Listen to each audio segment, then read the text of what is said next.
L'estime de soi n'a rien à voir avec l'argent que vous avez ou que vous gagnez, avec votre réputation, votre carrière, votre race, votre apparence, les habits que vous portez, votre religion, votre niveau d'instruction, ce que vous possédez, votre sexe et l'endroit où vous vivez.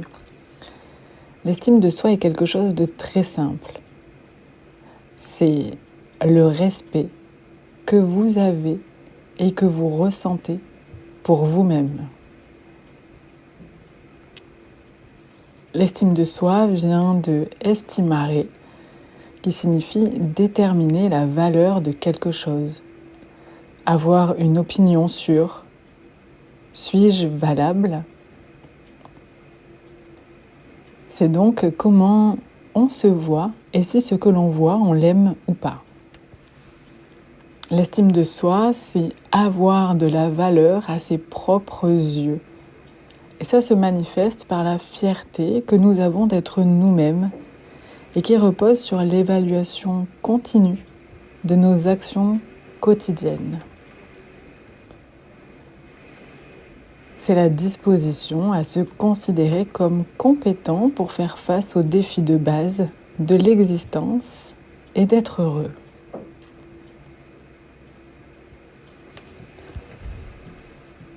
L'estime de soi est composée de l'amour de soi, l'image de soi et la confiance en soi. L'amour de soi, ce n'est pas être égoïste, c'est vraiment très différent. C'est s'aimer sans aucune condition. Chacun d'entre nous est digne d'amour et de respect et cet amour de soi inconditionnel ne dépend pas de nos performances. Il implique que nous puissions résister à l'adversité et nous reconstruire après un échec.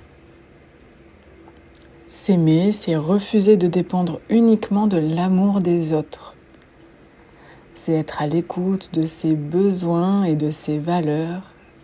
C'est accepter sa vulnérabilité. S'aimer, c'est aussi arrêter de jouer les victimes, les persécuteurs ou les sauveurs. C'est choisir qui on est en tant qu'adulte responsable. C'est choisir ce qui est bon pour soi et arrêter de subir. S'aimer, c'est se respecter, savoir poser ses limites, accepter les parties mal aimées de nous-mêmes, les zones d'ombre, et s'en faire des amis en s'amusant. C'est donc aussi les reconnaître.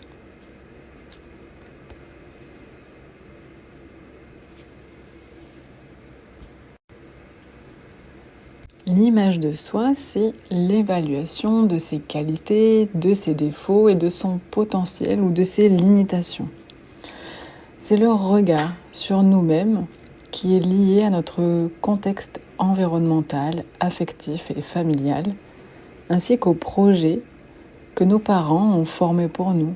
Projets légitimes, sauf si la pression est trop forte et ne tient pas compte de nos désirs et capacités.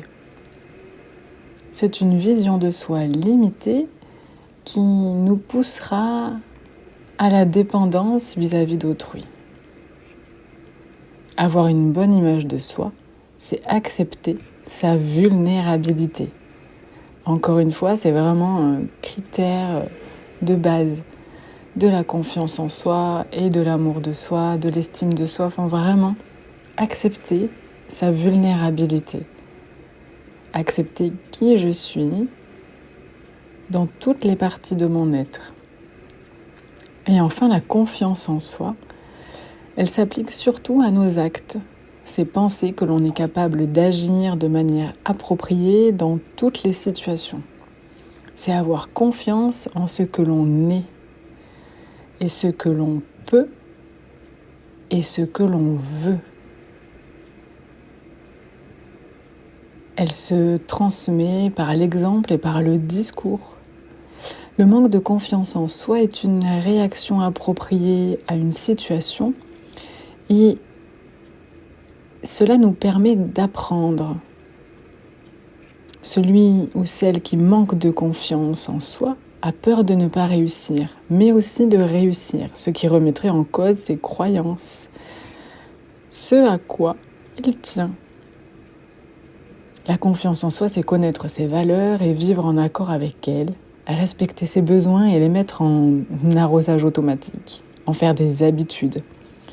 Faire chaque jour le plus petit pas possible, passer à l'action, échouer, apprendre et continuer.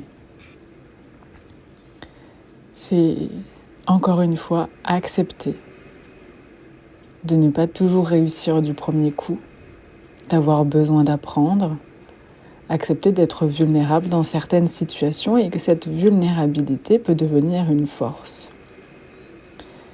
Le manque de confiance en soi n'est pas une fatalité. La confiance en soi peut être apprise, pratiquée et maîtrisée comme n'importe quelle autre compétence. Et une fois que vous la maîtrisez, tout dans la vie changera pour le meilleur. J'ai une question pour vous. Est-ce qu'un bébé manque de confiance en lui ?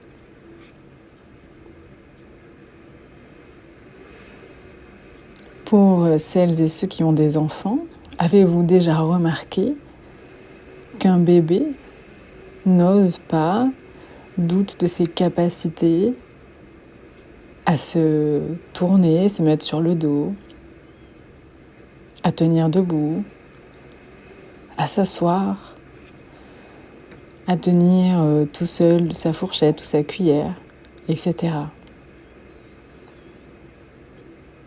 Alors le manque d'estime de soi vient de l'impression de ne pas avoir été accepté et reconnu tel que l'on est.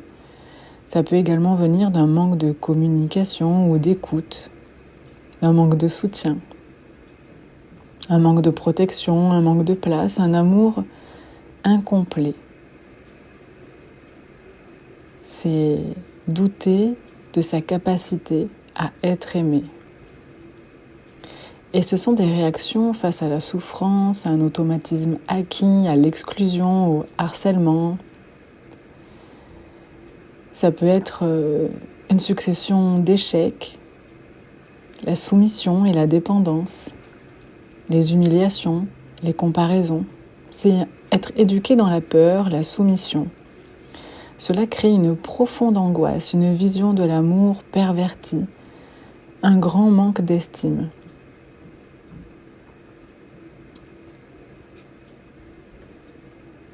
Voilà, en fait, ce sont vraiment les relations chaleureuses, respectueuses, tendres, qui permettent de développer le bien-être, la motivation et la confiance.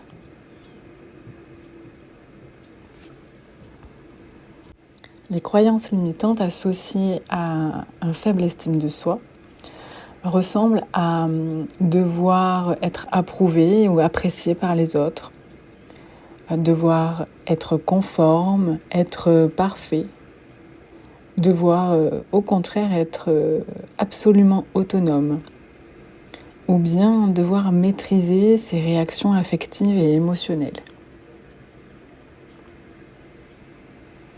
Les différences que l'on peut rencontrer, par exemple lorsque l'on a une mauvaise estime de soi, on a plutôt une crainte de l'inconnu, on évite les challenges, on voit le négatif partout, on a une tendance à subir sa vie, à préférer la sécurité, on a peur.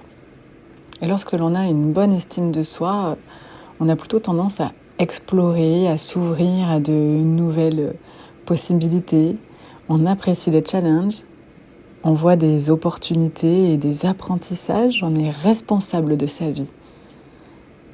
On invente, on est créatif et on a confiance. Les 9 clés principales de l'estime de soi sont le rapport à soi-même, c'est-à-dire se connaître, s'accepter, être honnête avec soi-même. Le rapport à l'action, c'est-à-dire agir, faire taire la critique intérieure et accepter l'échec. Et enfin, le rapport aux autres, s'affirmer, être empathique et s'appuyer sur le soutien social. Et pour vous guider, je vous conseille de vous appuyer sur vos réussites et sur vos talents, Il est important de connaître vos talents, vos points forts et de vous appuyer sur eux pour avancer. C'est beaucoup plus productif pour réussir que de s'attaquer à vos points faibles pour les améliorer.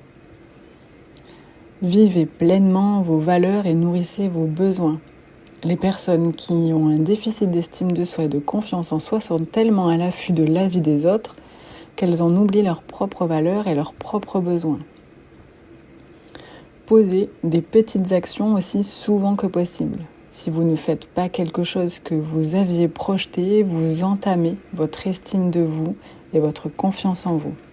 Et si vous mettez en place une petite action qui vous permet d'avancer vers votre objectif et que vous la réussissez, vous regagnez la confiance en vous.